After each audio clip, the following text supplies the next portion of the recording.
power. It's backwards. The time and care it takes to become a giver prepares you for it. But not every giver's had that kind of preparation. Long as you have the potential, you can become a giver. You just need to touch a vital instrument. Granted, the instrument needs to be of high enough quality.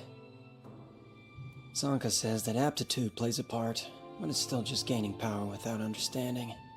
Heady musings aside, a vital instrument that can be passed on isn't exactly common. That's true. It appears the only monsters I couldn't reach were the golems. The demons probably did something to them.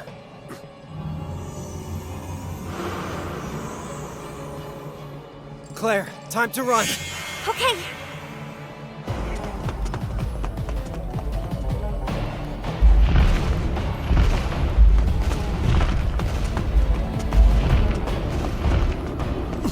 Dodge right!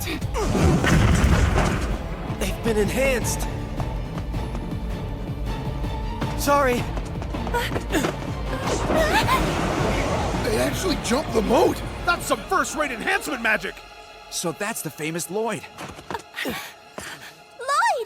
Before we get started, I just want to allow my guest the opportunity to introduce themselves, basically tell everybody who you are and what you do, and also tell us your top 2 favorite horror movies or horror movie icons and why.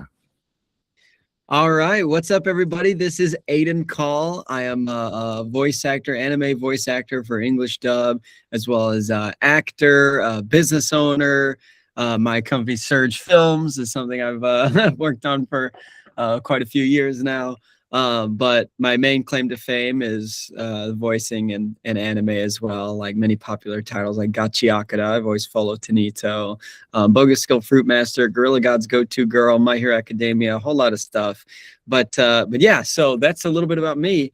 My 2 favorite horror movies. It's very interesting that you say that, though, because I was not a big fan of horror for a long time. Arguably, I'm still not a big fan of horror, but I have a great buddy of mine. He's like one of my best pals, Jacob Harper. He's a great guy. He writes he writes stuff, reviews and everything, does his own interviews as well.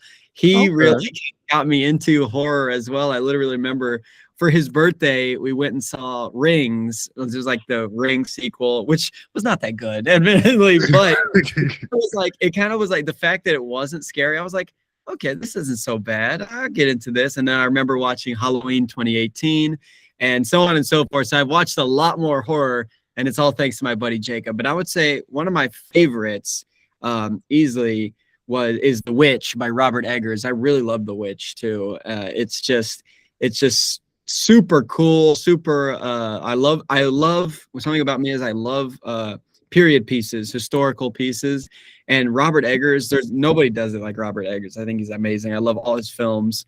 Nosferatu, of course, being the one that just came out, was really cool, and he's working on a new one, Werewolf.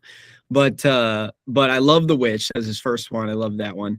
My other one too, I know it's a bit recent, but it really like struck a chord with me, is Weapons. I really like the Weapons movie. Okay.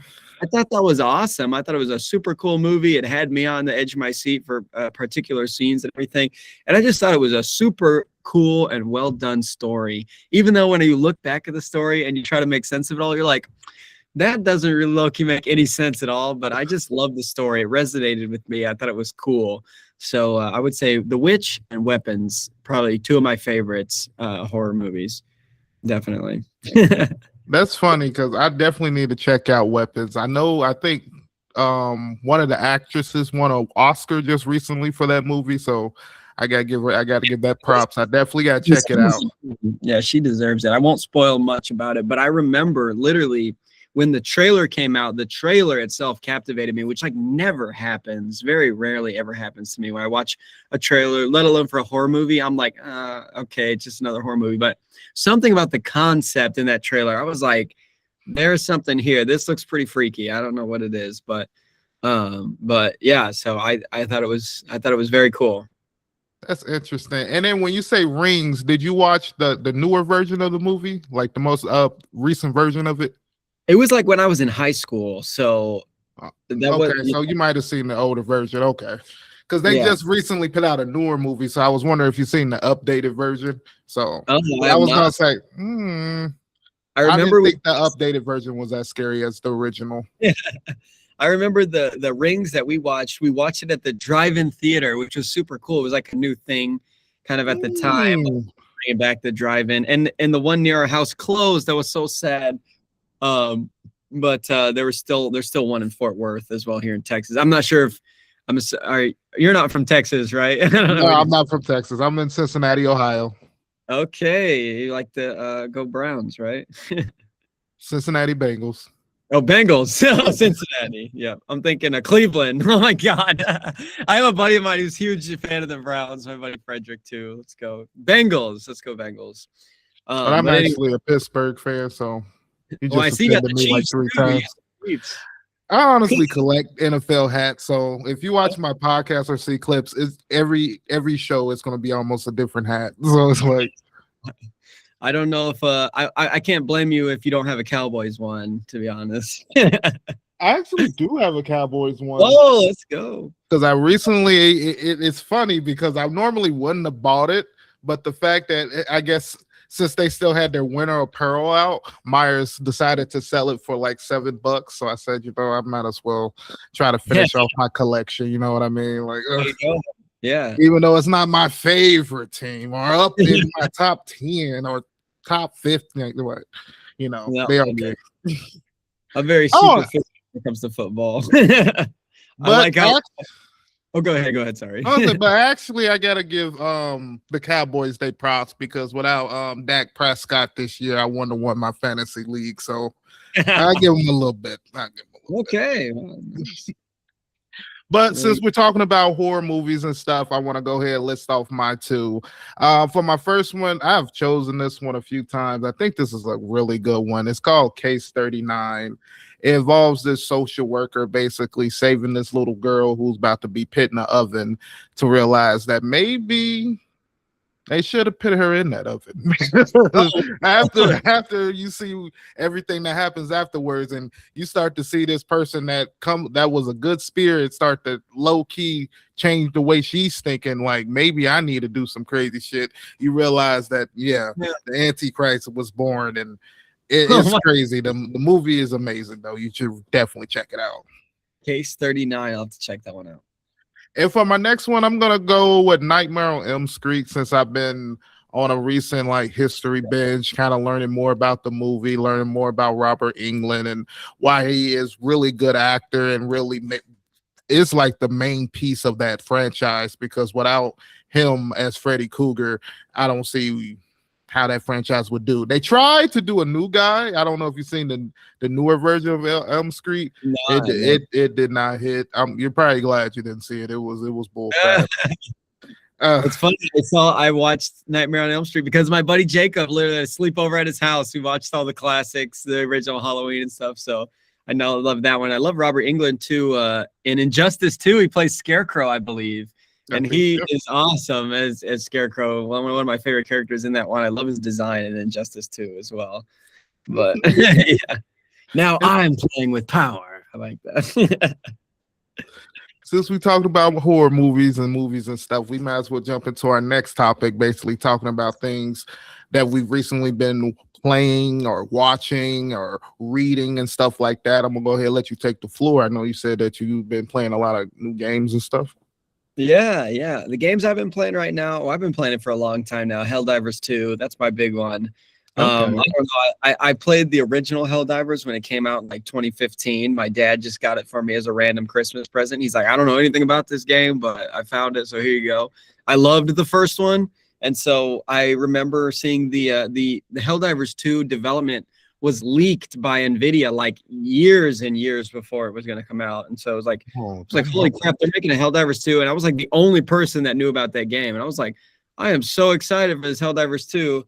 And now it's a huge thing too. Lots of people play it and still play it and are aware of Helldivers. And I was like, I'm low-key an OG, though I remembered that franchise before, but I love the game too. I've pretty much maxed out on Helldivers 2. So I'm coming to the end of that game until there's a new update and stuff, because it's a very good live service game. But the other one I've been playing, I've been playing a lot of, just because it takes a long time to play the game, is Civilization 7, which I don't know if you played Civilization, but I love, I'm a big history nerd. That's my whole thing. And so that game, like going through eras of history and stuff, I have a lot of problems with the game compared to the last installment, Civ 6, but it's just super fun. I always love to do the domination victory and moving all my troops. You know that meme about what's it with guys and moving troops around on a map? And I'm like, yeah, that's me. I love those types of games and stuff. And but those are the big ones I'm playing right now. I'm also playing Outlast Trials, Fortnite.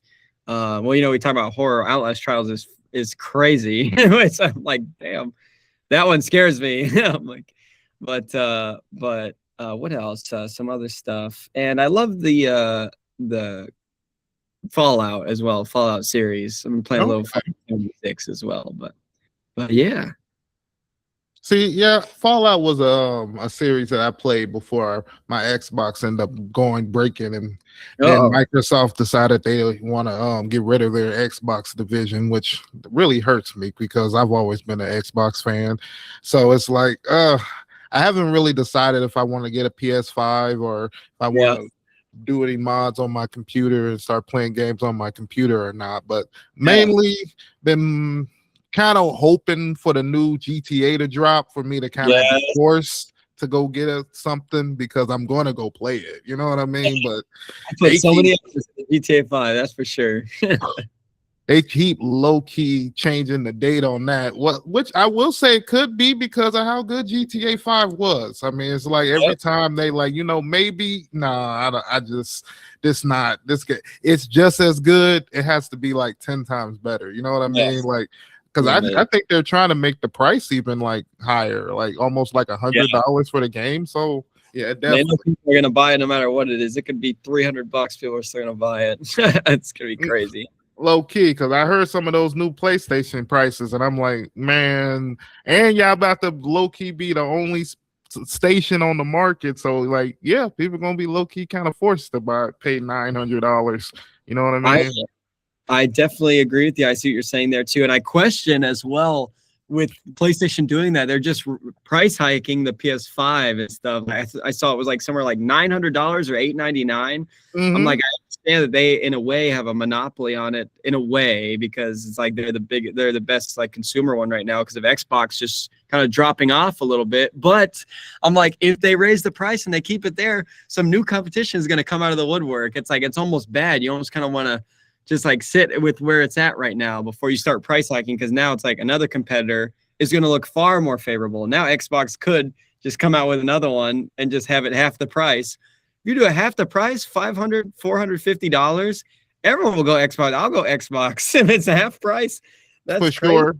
See, if Microsoft would jump back in, they'd low key be the only company. But you would have to think PlayStation has about years of just experience over almost everybody. Like the only way I could see somebody low key jumping in, they would low key probably have to buy like all the Xbox intelligence and stuff and use that to make a new system and stuff like that. So that would be my idea for it. But things that I've recently been watching and stuff like that, I will have to go. I've been doing a little bit of a Dragon Ball movie marathon, kind of going back and reviewing them and stuff like that. So we just got done watching the last newer Broly movie, which is funny because I tend to watch the Bio Broly. It's an older version of a Broly alteration movie, but I usually watch that one. But so getting to watch this one, to seeing the different animation styles and stuff like that was pretty cool and stuff like that. I will say I do think the movie could be it could be better in stakes wise, because it really wasn't no stakes in the movie. But that's Dragon Ball for you. For my next one, I have to go with The Good Doctor. It's a TV show I just recently been getting into. It has one of my favorite actors in there, Freddie Highmore. He's a beast in the movie. He is amazing. I think interesting because to me he plays a great autistic kid. Like I would think he plays a good kid, but when you kind of look it up and you see different opinions from people who are actually autistic and they're like kind of mixed reviews and stuff like that, which is it's kind of interesting to kind of see that different dichotomy of how we think versus how the people who are actually in that situation. Like, you're kind of emphasizing more on this, but we're not really like that. You know what I mean? We're more in this side. So I think that's pretty cool, kind of seeing that different thing like that. And other than that, I've been rewatching my Nightmare and Halloween series. So let's go. Love it. for sure. I love the original. Can't beat the original. Man, I don't know why, but it seems like I tend to always go back to the original movies. I always go back to the Halloweens with Jamie Lee Curtis, the newer versions too. I like that they brought her back. I think it's just amazing. I just wish they would have did better on the last Halloween movie. I don't know what they were doing with that, but I watched the original. I've seen 2. I don't think I saw 3 this season of The Witch, and then I watched 2018, but I didn't watch any of the the ones after. Yeah. The 2018 one was pretty good though. I thought it was good. I was like, it was very scary and stuff, and spooky. Michael Myers is crazy. For sure. All right, we're gonna go ahead and jump right into our interview. For my first question, I want to ask you is one of the main reasons I kind of wanted to bring you on was to kind of talk about Bogus skills, Fruitmaster, about the time I became able to eat unlimited numbers of skill fruits that kill you. I hope I got that right. How's that for a title?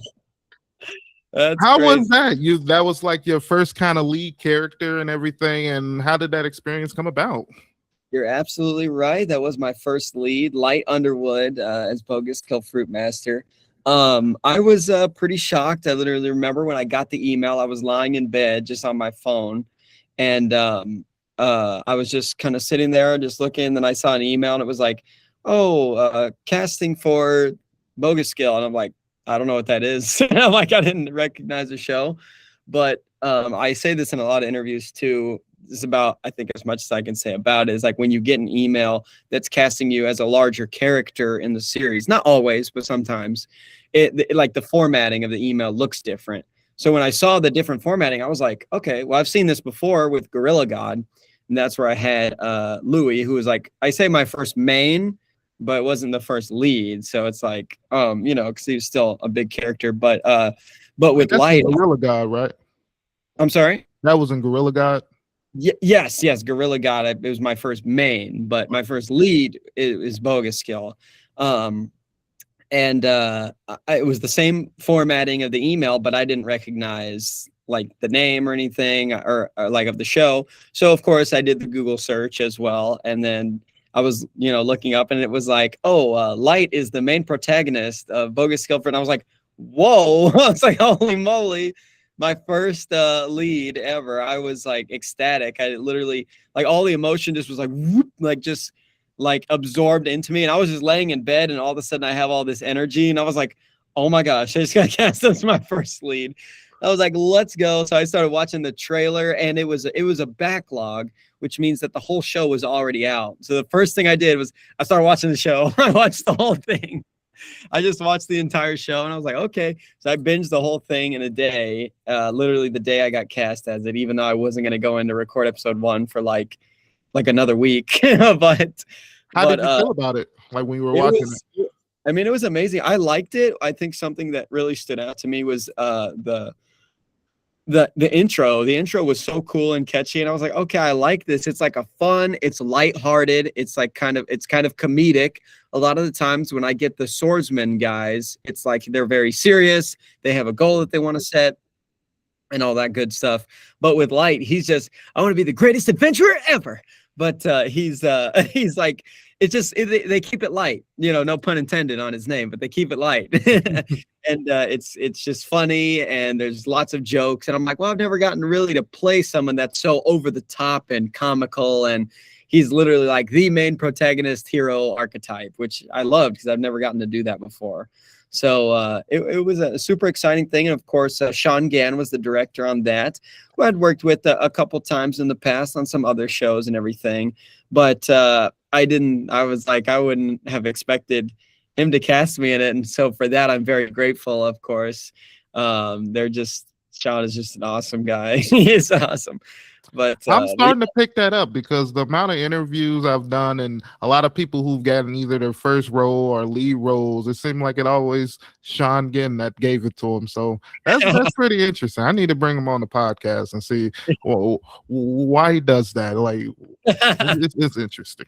He's got kindness in his heart, and that's all it takes. Changing a lot of lives. I'll say that, impacting a lot of lives. What a great guy. But yeah, so yeah, it was just a great show. It was fun, lighthearted. Kayla Temshiv is great as Lena. Rochelle May is amazing as my sidekick Isla. Brendan Loera, Zamdo, Brie Hahn as Monica. A lot of great, just so many great. Maganda Marie as, oh my God, I'm forgetting her name. Dratana. She has an interesting name, but just an amazing cast. Very talented people.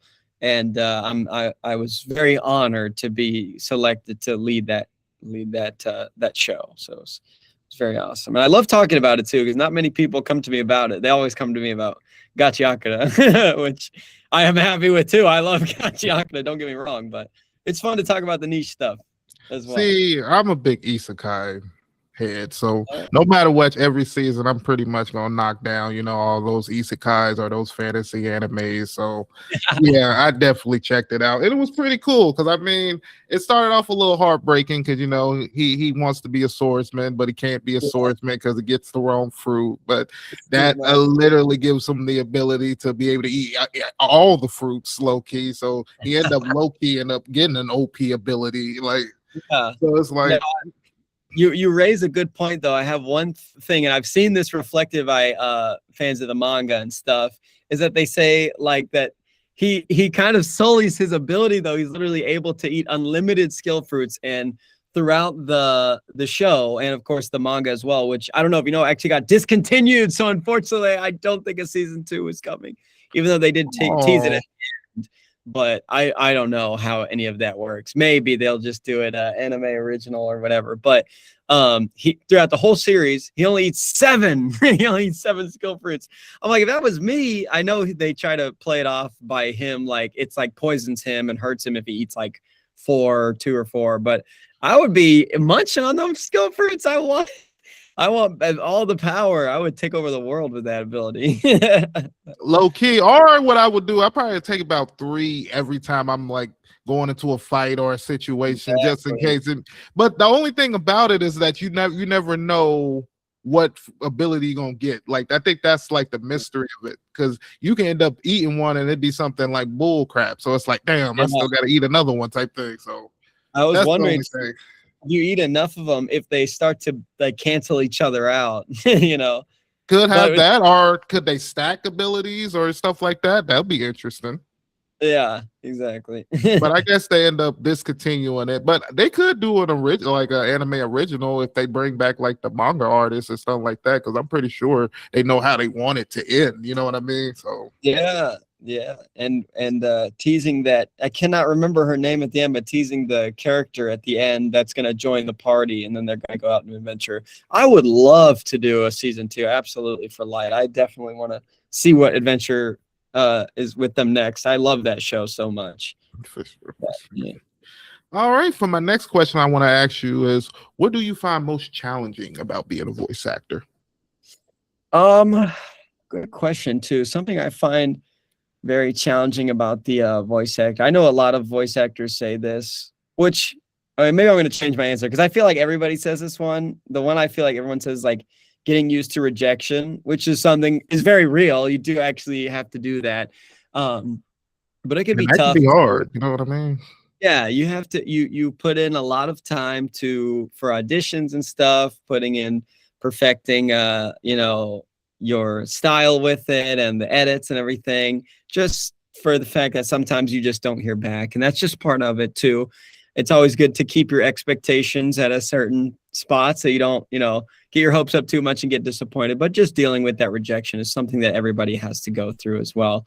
But I would say too, something for me personally that I find a little bit difficult about voice acting is that, or at least with Crunchyroll, I've been with for about 2.5 years now, is that when I'm in the booth, I can't do, I mean, you can, but they don't often do multiple takes. Like they do a couple, but for me, when I'm doing stuff personally at home in the home studio, I like to do like take after take after take and listen to it back and be like, I like overanalyze everything, which I overthink it a little bit. And so sometimes I'll be watching something back and I'm like, oh, I should have did it like this. I should have did it like this. I don't know. And just, but getting over that necessarily feeling like I have to overanalyze and stuff. It's like, that's kind of in a way what the director's for. That literally is what the director's for, is to tell you if it's good or not, and matching the vision of the show and the tone and style and all that good stuff. So it's like, I got to be comfortable with the fact that the director will tell me if they need another take, or if it's not matching what they want, what they're looking for in the character. So that's just something I personally have to get over. Yeah, you over here overthinking, and they're like, "Yeah, it's good. We can go ahead and pass." And you sure? I'm like, are you sure? I can feel that. You were kind of talking about earlier, kind of about rejection and stuff like that. So, are you the type? Would you prefer them to send you a reject, like you didn't get the role email, or would you prefer not to get an email at all? I have always said that I would prefer to get communication about it, even if I don't get it. I don't really care if I don't get it. I would rather just send us an email. Hey, we have casted the show. I just wanted to say that. So if you didn't get an email, then so too bad, so sad. But just because I don't want to like keep thinking about that role or something. And being like, did I get it? Did I get it? And then have to wait all the way till it comes out, which, could be, if it's a backlog show in some cases, it's like months and months in advance. Like, okay, well, I guess I didn't get it. I don't know, where it is. But not just with voice acting too, but with all things too, with casting for film as well. I do film acting as well and on screen. Sometimes they just never send you the email. And I'm like, did you guys forget, or did you guys not see it? Because it just would help me realize that, okay, we saw your audition, but you didn't get picked. I'm like, okay, cool. Rather than it's complete silence. I don't even know if my emails got sent through. Like, did you guys even get it? I'm like, hello? But, okay, I can feel that. You want some type of confirmation type of thing. Yeah. Just like I always love over communication. As you can tell, I am yapping your ear off right now. But you can tell I'm a voice actor. I love to talk. But yeah, just over communicating and doing that stuff definitely helps me. Sure, for sure. Out of all the fictional worlds you've been a part of, which character do you feel had the best story and the best character development, and why? Well, this can be live or voice.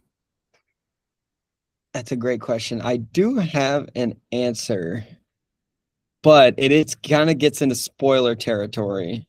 And I would say it is Follo for Gachiakuta, but it gets into spoilers for the manga as well. So I don't know if you want me to talk about that, but as long as you just say spoiler before you say it, then you should be good. Okay, yeah. And spoilers for the manga for Gachiakuta, of course. If you're caught up on the show, then whatever. But for the manga, Follo Tunito is, I think he has an insane amount of development through the story. Of course, reading as well to stay up to date on what's going on in the story. But he starts off as a very, very shy and kind of timid, willing to do what needs to be done as well, but always having a bit of an inadequacy complex and inferiority complex, and in that he is just a supporter, everybody else are the givers, and so he stays in his lane. But he has the ambition to want to become more than that. And of course, here's the spoilers, but he gets his moment later on in the manga where he actually becomes a giver and is able to unlock his vital instrument, which is pretty cool. So it's a huge moment for him, and he realizes that like anyone can achieve their goals as well, even though it brings him to the brink of almost death, but he makes it through. And so I'm very excited to show that in the season, in the next season as it goes on, because I think they're going to be covering that arc, I believe. If not, there's going to be a lot more Follo to come. So we're going to see him going through that development of being comfortable with himself and what he's capable of and how he can help with the team with creative solutions and all that stuff. But I'm. Do we get a nice ability? Yeah. Oh yeah. Would make sense. He's for cool. his character. Yeah, it's cool. It's very cool. It does. I'd say it makes perfect sense for his character. It is very cool. But yeah. So I'm excited for that, and I love Follo. He's Follo's low key changed my life a little bit. So I owe a lot to him. Pretty cool. But my next question I want to ask you is, do you think there's any misconceptions about voice acting? Yes, too. And I would say one of the biggest misconceptions about voice acting is that it's like, and that it's like mainly impersonations. You know what I mean? I always say like when people talk to me and they're like, "Oh, I want to be a voice actor. I can do this voice, and this voice." I'm like, "What about your normal voice though?" Because I'm like, I think that most people don't understand that a lot of time, like they cast you for the voice that you have a lot of the time. You know, unless you're of course doing a voice for like a specific character and stuff. It's not necessarily about an impression that you can do that makes you a voice actor, because that is literally you impersonating another voice actor, and that's their voice. It's like, well, if I wanted that person, I would just cast that voice actor, you know. But it's like, what makes you unique is your vocal print, and you know, as they say, and like, so I always say too, because I've had people talk to me, it's like, I don't think I have the voice for voice acting. I'm like, you have the voice for a character. You know, I'm like, just because I'm like, in a way, like you are. Like think about it as like if you were a character in a show. It's like you're being voiced, that's your voice. If somebody else was doing your voice, would you think like, oh, that person's a bad voice actor? It's like, no, that's just your voice. I'm making this analogy very confusing, I realize, but it's like you're a person. So if you can speak, then like you have the voice to make it happen. I would say there's obviously a lot more nuance that goes into breathing techniques and you know, a bunch of other things. Sorry, I'm distracted by something out there, but there's a whole lot more to it. But for the basis, like I always say, when people say, "Oh, I don't think I have a voice for voice acting," I'm like, well, you can voice somebody. You know, I always encourage somebody, if that's their goal, that I say pursue that. That's always 100% what I'll say. While you were talking, a thought came in my head, because I always wondered, being a voice actor, do you find it hard when you like meet people and stuff to bring up the fact that you are a voice actor? How do you mean? Do you feel like it brings unwanted attention, or like? No, not necessarily. I think something about being a voice actor that's kind of cool about it is that in a way you can kind of blend in. It's not necessarily being like an on-screen actor where people will literally see and recognize you, and there's not many ways to hide that. But with a voice actor, unless it's like something that's very recognizable voice, you can just blend into a lot of people and no one's gonna know that you're a voice actor unless you tell them.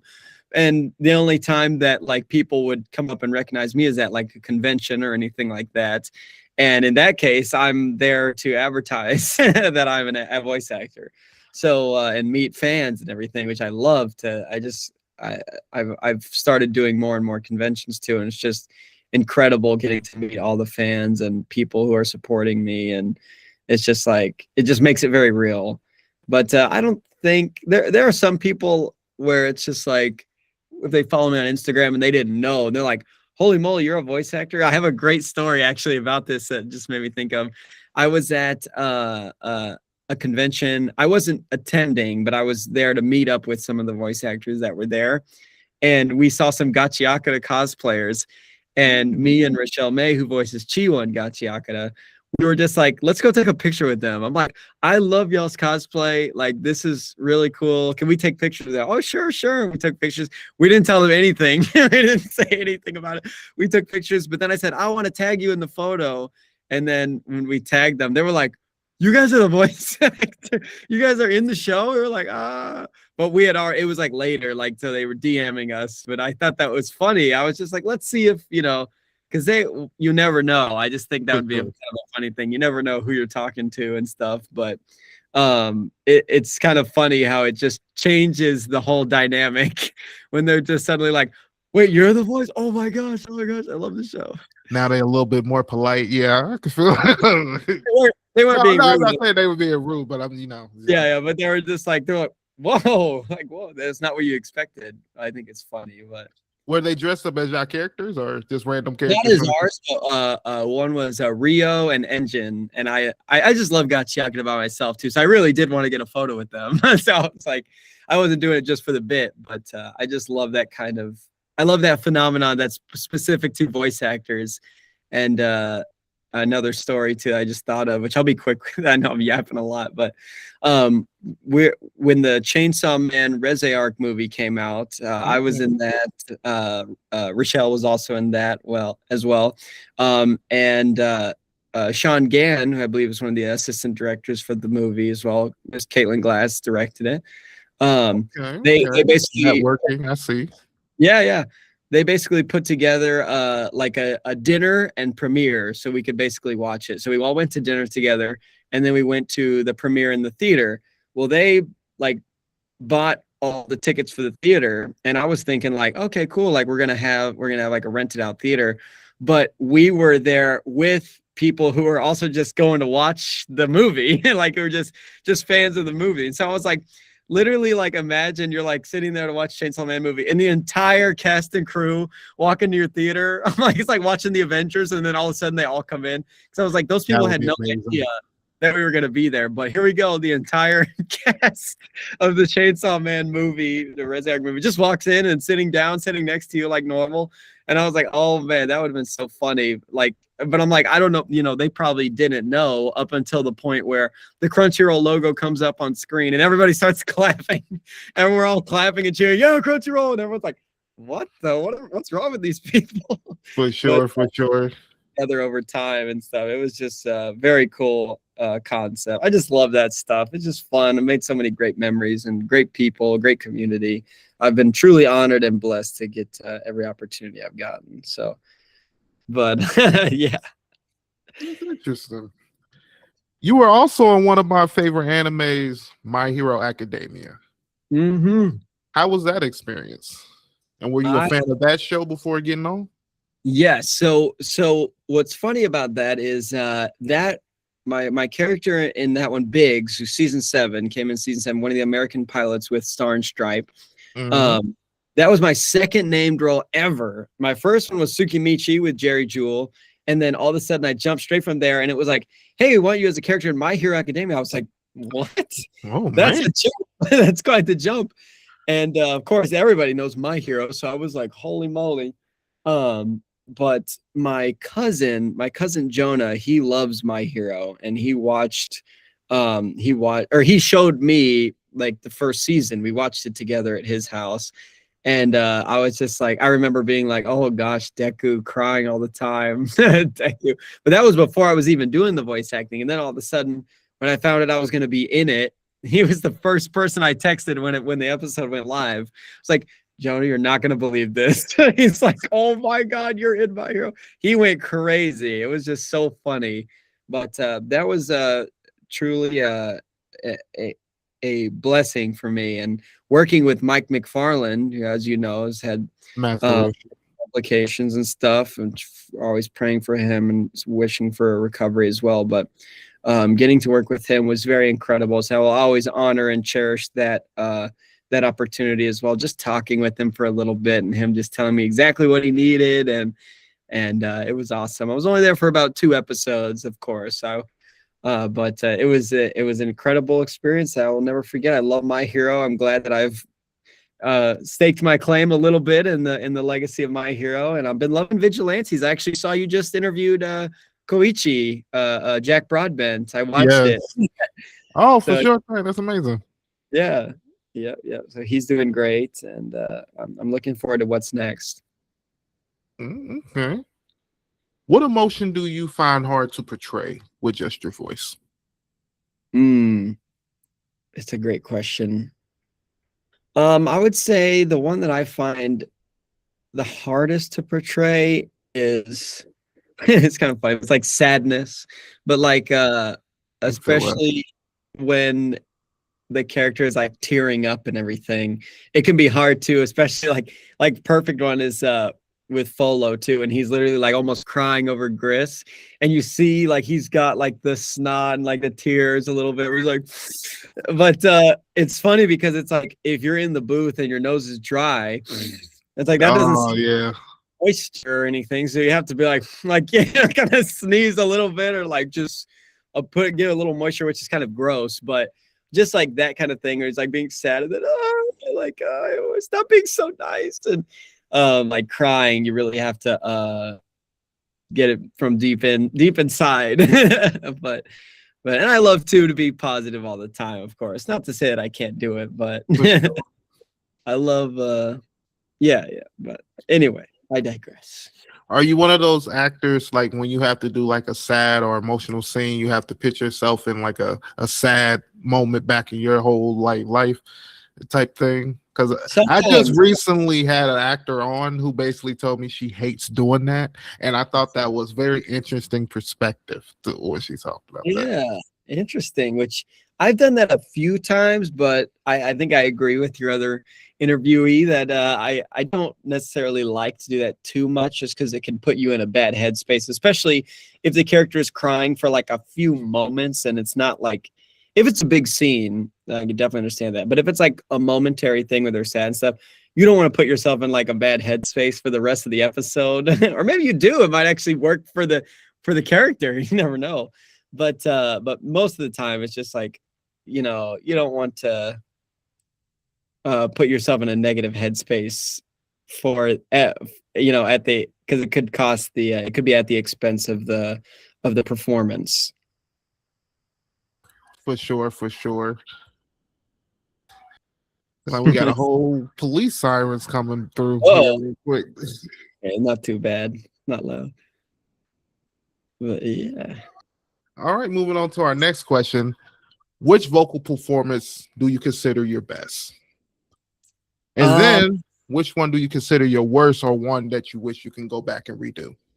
Well, I know that one for sure. I would say not entirely, like not necessarily the entire performance, because I think for the most part it's pretty good, or it's like it's all right. But there's just a moment in Tsukimichi Moonlit Fantasy, which is my first named role as Jin Rohan. I always say that as Jin Rohan, or Rohan, however you say it, he was my first named role, but he was in 13 episodes because Tsukimichi season 2 was a 2-core. So I was like, that was just crazy to me that my first name character got like more screen time than some main characters do. Literally, I was Jin for more episodes than I was Light, which I think is crazy. Wow, and Louis is all the main characters because he was in 13 and the rest of them were in 12. And for Light, he's only in a few snippets towards the end of the season. But so there were moments in there where I was like, oh man, I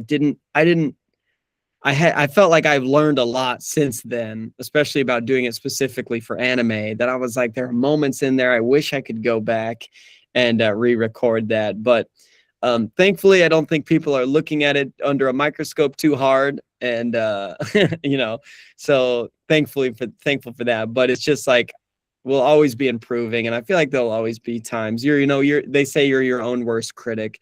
So there's always going to be times where you're going to want to go back and look at it and be like, oh, I should have done that a different way. But what's done is done. So it's all good. No use in sweating about it now.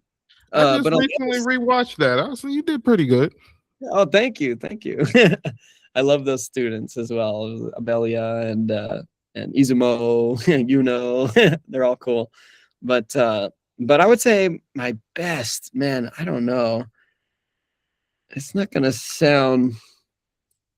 I don't know about my best, but I think about like my most unique. I would say would be Mika from Dark History of the Reincarnated Villainess, just because his register was so different. Like it was just so different. It was very soft, and it was almost like a a British accent, but not. And he was just like, well, I am quite concerned about what comes next. I assume the Duchess would be more useful in the end. And that's just like not what I do for many of my characters at all. And so I just thought it was a challenge for me doing that. And the biggest thing with that is keeping that like dainty, like soft spoken, like but very like pronounced and without being too quiet. That was the biggest thing I got from Jonathan Rigg, who was the director for that show, was he was like, it sounds good. You need to be a little bit louder, but it's tough for me to be too loud without it like losing the whole point. You know what I mean? For sure, I can just do it. That's just like having an accent and all this stuff. And it's like the whole point is that it's soft and there's not too much texture with me. It's just my word, you know, very breathy. But I was satisfied with how he came out, even though for some lines I do think he's a bit quiet still, regardless of what the poor engineer was trying to do when I was making it very difficult for the engineer. But I think it turned out good. So I would say that's probably my most unique. I don't know about best. I'll leave that to somebody else to decide. Okay, I feel that. Yeah. I need to go back and check out that anime though. I don't think I've seen that one. Yeah, very good. And moving on to my next question, I want to ask you basically is there anyone you want to shout out for being a good support system for you? And can you explain why having a support system has helped you get as far as it has? Absolutely. I would say the support system is the biggest thing. I say I mean, I wouldn't be here not for the help and support and encouragement of all friends and family and even directors at the studio, people that I've met in the community, fans too. Like the fans are just so supportive and kind. And I just think about all this, especially working with anime. I'm like, it could end at any moment. At any moment, you know, any number of things could happen. Crunchyroll could just go out of business, or you know, they could decide to just cut a whole bunch of people off the roster. It's like, you know, any number of things could happen. So I'm so extremely grateful for every opportunity that I get and every interaction I get with somebody whose life that I've impacted with that. And I think of them all as that support system. And you always want to surround people with people that are going to build you up and not either break you down or make you feel comfortable, I would say, which of course you want to, you know, be like comfortable, but you don't want to be like content, you know, be like, I'm good here. You don't want to necessarily rest on your laurels. It's like, I always want to, it's funny, that's what a lot of my characters think too, is I want to do what's next, like, what can we do next? And how can we improve and be the best that we can possibly be? Because what else, you know, for than to try and improve? And just having those people around me that are like, yeah, I want to do that too. And we share ideas, and a lot of people in the community like, hey, what if we did it this way? And for anything, for performances, for auditions, for cons, there's a whole aspect of camaraderie to it that we're always trying to help and improve each other. And, oh, I did it this way, so that might help you streamline this process for, you know, whatever it is. But I just think that is so important. So people I want to shout out, definitely, of course, I got to shout out Rochelle May. Rochelle May's, she's not only an amazing voice actress who's been doing it for a long time, she's also my amazing girlfriend. So I love her. Okay. That's interesting. Yeah. But some other people too that I always like to shout out. Our friends, good friends, Ryan Negron and Rebecca Dene. I almost flipped their last names. Ryan Dene, Rebecca Negron. No, Ryan Negron, Rebecca Dene, they are great friends of ours too. I also got to shout out this guy. I always love to shout out this guy, Gerard Castor. He was like the first guy I would say who was like ever nice to me at the studio. Not that anyone was not being nice, but he plays Mithra Casper in Tsukimichi. And so I recognized his name and his voice because his character's name was Casper and his last name is Castor. And I was like, oh, that's cool. So I remembered him. And then I saw him at the studio. I was like, you play Mithra? Oh man, it's great to meet you. I play Jin. And he was just so nice and so inviting and cordial. So that I literally told him in person, like, he doesn't understand how much that impacted me to make me feel welcome and stuff and be like, everything's going to be all right. Like, and so I always shout him out. He's doing a great job on his show that he just got casted in, Misanthrope. I love the intro. Yeah, Misanthrope. He plays the main guy in that one. I love the intro song. It's been stuck in my damn head. Oh, sorry. I don't know if I can swear. But you're good. And I just love the song. I love the show. It's exciting. And I love to support people that supported me as well. So definitely him. Of course, my directors, Caitlin Glass, Shawn Gann, Jerry Jewell, Jonathan Rigg, all the directors there are so amazing. Who else? Brandon Loera, he's been doing a great job too. He's always kicks butt. He's been a good friend to me and a valuable member of the support system, I would say. There's so many people too. You feel bad leaving somebody off. I don't want to leave anyone off, but they're all amazing too. William Afogbu has also been doing a great job as well, and I just couldn't do it without any of them too. I say each and every one of you are integral to the success. I really mean that too. They really are. Just their support has been incredible.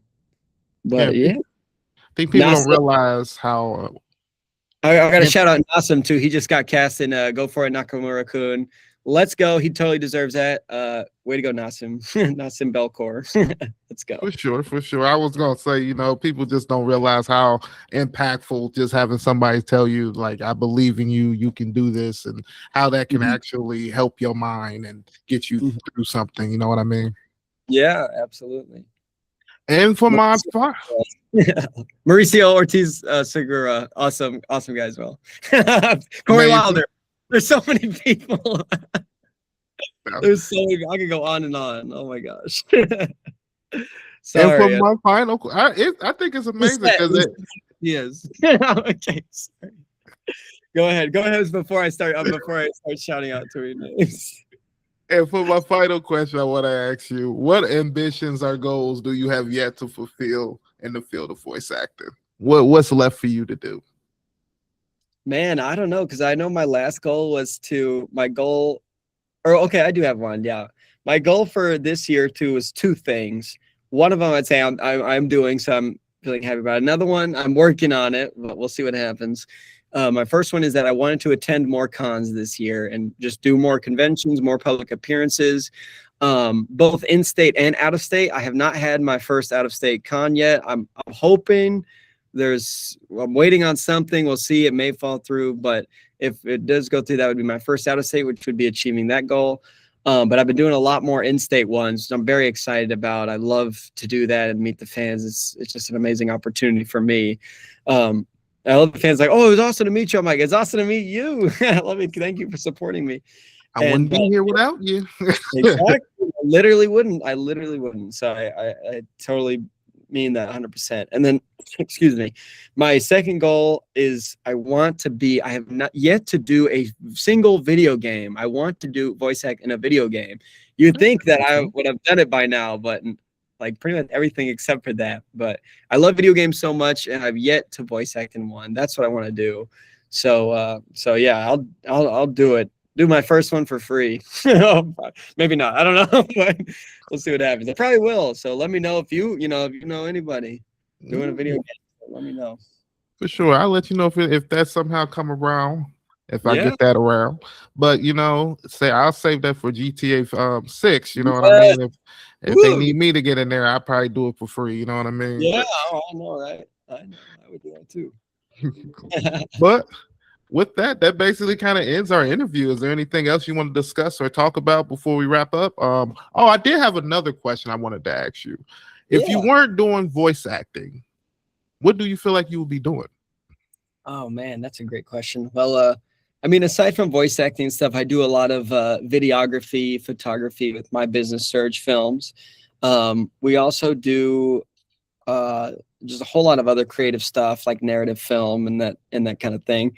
So I've always been interested in that and pursuing that as well. So I'll probably be doing more of that, either videography, shooting weddings and stuff. And that's more on the commercial side of things in a way. But I also So is that more like wedding videos, or are you like making movies, or like? It's all kinds of stuff. We have a branch from our company called Surge Cinema, so we do short films as well. And we just had, we just had our short film Congratulations play at the NTPA Red Carpet Film Series here in Texas, so that was cool. Okay. And yeah, that was a super exciting event. I actually got to host it as well. And what's so funny is I literally said, there were literally Gachiakuta fans there. And I was like, I was not expecting to see you there, but they were asking me questions and asking me, what do you think about this? And I was like, oh my gosh, guys are literally everywhere. But I love it though. It's just amazing. But I digress. I know that's got to be hard. You're here for this movie, and they're over here talking about this anime. You're like, I love talking about it. I love talking. I know some people are like, oh, I could skip the fame, go for the fortune. Or I'm like, I love I hate to say, I'm like, I don't feel famous or anything, but it's like, I'm like, I just love the interaction with people. I don't mind. I'm like, I don't mind taking pictures. I don't mind signing. I don't care. I will do it. I'll take a picture of you for free. I don't care. But it's like, just because it means a lot to me. It's kind of like, I feel like I owe the fans that at least. To me, I would see it as just like a bit of recognition, for my work. Yeah. These people were inspired enough by what I do to want to come up and talk to me. I feel like I deserve to talk to them. You know what I mean? Yeah, they deserve that from me, I would say. But what was I saying? But yeah, and just the other thing too that I really love is financial education. That's something that is huge to me, just because I've had, I've just it's just a big thing. Financial education too is the importance of spending, keeping spending in check, budgeting, all this kind of stuff. It is, I think it's becoming a more and more important thing, as we get older and everything, stuff like that. And so I just really love to not only, take control of finances, but also try to impact people's lives through financial education in a way that will impact them and help them save money and have more money. That's just something that I've always been passionate about. What brought that on? Honestly, I have no idea. I don't know if it was something about my upbringing or anything, but I just remember growing up, like going through school and stuff, a lot of my friends or people that I knew like in high school were like, oh, I'm going to this, I'm going to this concert, or I went and bought this. And I was like, I never feel like I never buy anything. I'm like, I never buy anything, which, some people would say there's an argument to be made there about like the experience and stuff. If you love to go to concerts too, that's great too. It's not my thing, but that's an amazing thing for other people to experience. But if you just have to make sure that your spending is in check, that you're not like, well, I gotta go see this person, I gotta go see this. And there's a whole lot more to it. I could yap on about it forever, but just it's something that it's very important to me. And I love helping out my friends as well, and just any way that I can. So, but yeah. That's interesting. I had kind of, during the pandemic, I had got introduced to this series by Dave Ramsey, and he basically kind of goes over a lot of different things like the snowball and how to get rid of debt and stuff like that. And I've been kind of using that to kind of get myself out of my financial situation and kind of improving that. So yeah, I think it is those things that a lot of people do need to learn, because a lot of things you don't learn in school. And one thing that I didn't learn in school that really tricked me is getting a credit card and not knowing that once you spend that limit, you need to pay that back. It doesn't come back the next month. You know what I mean? So yeah. I think I don't like to get too particularly opinionated about stuff, but on this, I'm very passionate about it too. I think it was a huge oversight and a bit of a failing that it is not a requirement, that Money Matters is not a requirement in school. I think it is far more. I'll die on this hill. I think Money Matters is far more important and provides far more educational benefit than something like physics or calculus or anything like that. Stuff that I was forced to take, and it was like stuff that I knew. I'm like, I am never going to be in a career where I'm going to need to use this calculus stuff. Never, ever going to use it. I never have, and I likely never will. Money matters. That is something I was fortunate enough to be aware of that, like growing up and stuff. But some people don't. I would much rather, I firmly believe that it should be a required course, that money matters and some sort of financial education should be a required course. That's what we have in Texas here. I don't know if it's different between states, but money matters. But it's like an elective course. I think it should be a requirement. Absolutely. But at least here in Texas, because here in Texas it is not. So, but I don't know how it is in other states, but it's just something I'm very If it's just like how I was in high school, it's still an elective, and I agree with you. I feel like there's a lot of different things they need to like kind of just making it an adulting class, because it's a lot of things I think a lot of people should know before they become adults, like how to do a job application, how to make a resume, like all this stuff they should learn how to do before they go out here in the real world and are expected to know how to do it, and they don't have no idea. You know what I mean? So I agree with you on that. Perfect example of that too is that when I was in high school, my senior year, I took a math models class, because something about me is I'm horrible at math. I'm so terrible at it. That's interesting, and you kind of like money. I was gonna say, unless it has to do with money, that's about the best thing I can do with math and stuff. But I was always terrible at algebra, geometry, all this stuff. I really struggled with that stuff. So I took math models as kind of like okay, let me kind of take it down a notch and stuff. And I took regular math models. I was usually in like the pre-AP or the AP stuff, but I just took regular math models with the regular class. And I was like, I learned more in that class than any of the other ones. Like literally, I remember they taught us how to write a check and all this other stuff, tax stuff. I was like, this is like an amazing class. And I was low-key getting like trolled a little, like getting made fun of a little bit for taking it, because it was like, oh, it was like a dumb kid class or something stupid. Okay. Just like a kid, like, oh, I like went to fundamentals class type of thing. Yeah, but I was like, this is way more valuable information than anything else. I was like, I'm glad that I took that math models. It was an amazing class too, and I don't regret it. And I had an amazing teacher, Mr. Jeff Criswell. I still keep in touch with him. He's an awesome guy. So I'll have to send him that. I shouted him out. He's an amazing dude.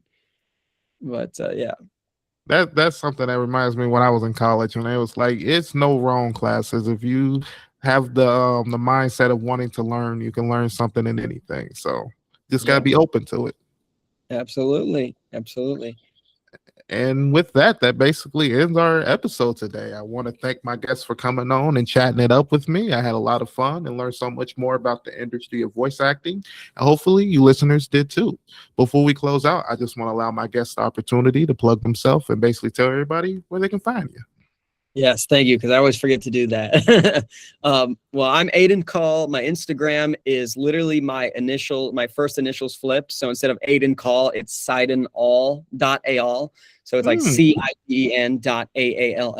That's my handle on Instagram. Twitter is the exact same, except instead of a dot, it's an underscore.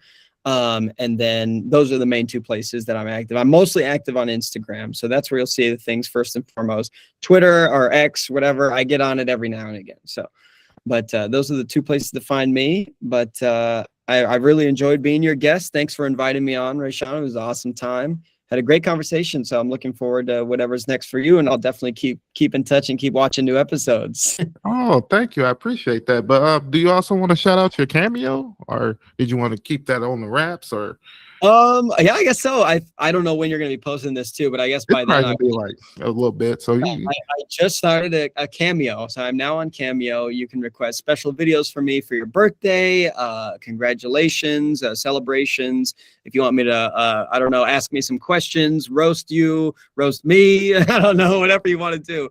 We'll have a good time. But you can check me out on Cameo. I believe it's at the Aiden Call on Cameo. So yeah. So, can they get you to do these? Are these going to be in your regular voice, or can they get them to get you to do them in your character voices and stuff like that? Yeah. Okay. I can do my regular voice. I can do character voices, whatever you want me to do within reason. I will make it happen. All right. I got to keep a disclaimer there because I already got a whatever. I'm not gonna talk about. Oh, okay. Remember, we got to keep these request. PG appropriate. I Okay. got some strange requests. I'll say that, but Well, but I love it. You can still ask. I'll tell you if it's too much. when he sends you back your deposit, you know what it was. Well, I'll have all his links and stuff below. If there's any questions you want to ask him, you can go ahead and send him a message and ask him about My Hero or Bogus Skills or Gachiakuta. I know I might have mispronounced that, but that was my best try. I apologize. You can just call it Gachi. Makes it easier for everyone. For sure. And with that, I just want to say Peace out, y'all.